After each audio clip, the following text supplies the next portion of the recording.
Good morning, everyone, and welcome to this week's Pastor Speaks.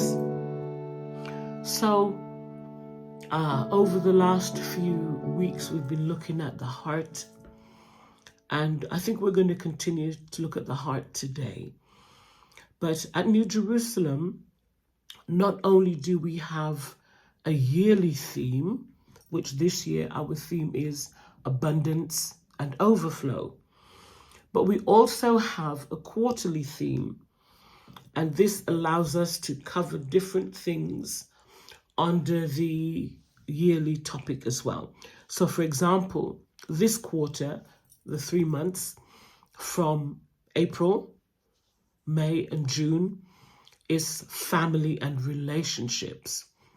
So I guess it's quite appropriate today then to look at love. Yeah, because it's from the heart, right? We always think of romance and love as coming from the heart.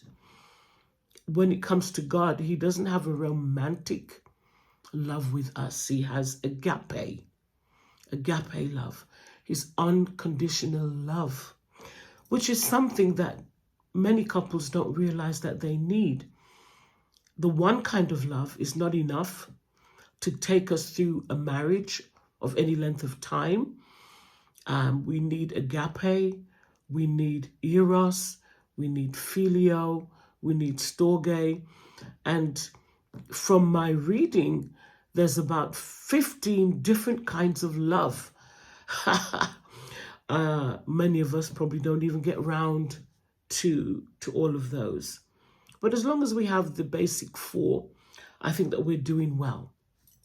At weddings, we tend to read 1 Corinthians 13. And I think if the couples read it before the day of the wedding, maybe they would change their minds. Nevertheless, in verse 4, it says, "Love is patient and kind. Love does not envy or boast. It is not arrogant or rude. It does not insist on its own way. It is not irritable or resentful. It does not rejoice at wrongdoing, but rejoices with the truth. Love bears all things, believes all things, hopes all things, and endures all things. Love never ends." Whoa. Love never ends?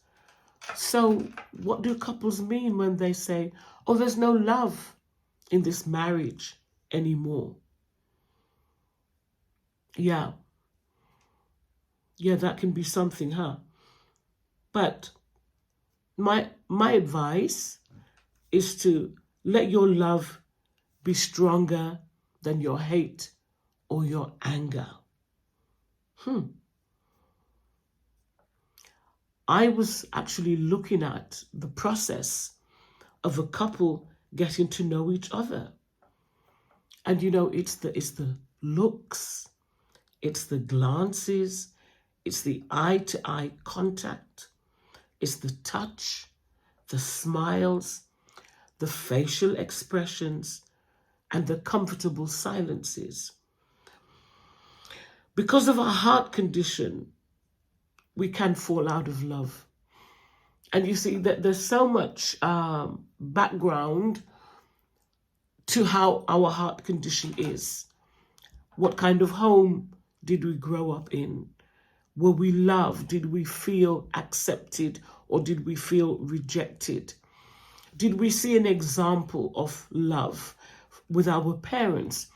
Did we see how they were patient and loving with each other, accepting of each other? Or did we see violence? Or did we see a barrage of words that were unkind? So because of our heart condition, we can base our own futures on that situation. Wow. So I looked at that, the process of how we fall in love and how we become dear to each other and how we get to the stage where we decide we can't be without each other. And then I actually realized that falling out of love is the same process in reverse, only this time it's bound up in the negative. It's the looks or the glances, the resentment. It's the looks that our eyes don't meet. We look away. We don't touch anymore, or we flinch at the touch. There's no smiles. There's no kind and warm facial expressions. And we have very uncomfortable silences. And this becomes like a pattern. And as this happens, we draw back into ourselves and we start to feel resentful, we feel rejected, we feel betrayed. And it goes on until the process of being in love or falling in love has completely reversed, and now there is no love. It's not as clean cut as that, because if you really love somebody, you cannot just turn off the love. It's not a tap. But self-preservation kicks in, and we start to try to protect and to shield ourselves, as opposed to being open to the other person. We get to the stage where we don't want to talk, we don't want to be in the same room, and now it gets to that place where we feel the relationship has ended. But is this what God had for us when he made the man for the woman and the woman for the man? Was that the process? Was our lives predicated on romance and just feeling certain ways? Or is love more practical and pragmatic than that? Is it something that we work together on? Is it something that we build? Is it something that even when we don't feel in love, we still act in love?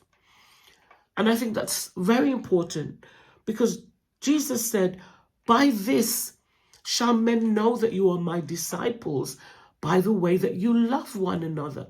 So it's not just about loving your neighbor or loving somebody at church. The same love that we have to target our brothers and sisters with, we also target our wife, our husband, our children with.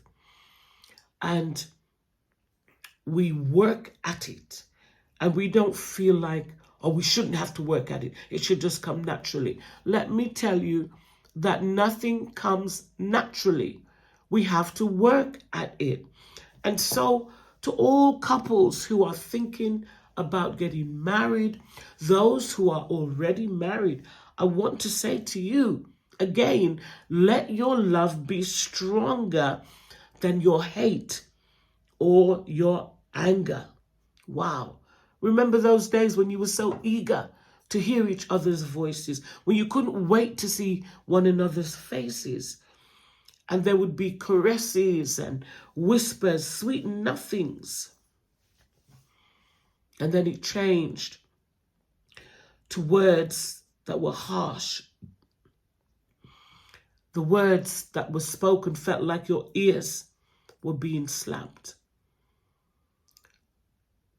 I need to tell you that it takes time to work at love, at being married. And it's not just marriage, but even loving your parents, loving your children. It is work, because people are not always the way that you would like them to be, or respond in the way that you would like them to respond. I don't know if I'm making sense to you, but I really felt that it was a good idea to talk about these today, because As we look around us, we see the divorce rate, even in churches, is increasing. Why? Because we don't want to work at love. I've done enough. You've let me down. You've disappointed me. You're not the person I thought you were. So many reasons to not love. But one of the biggest reasons to love is the fact that God loves us. He forgave us.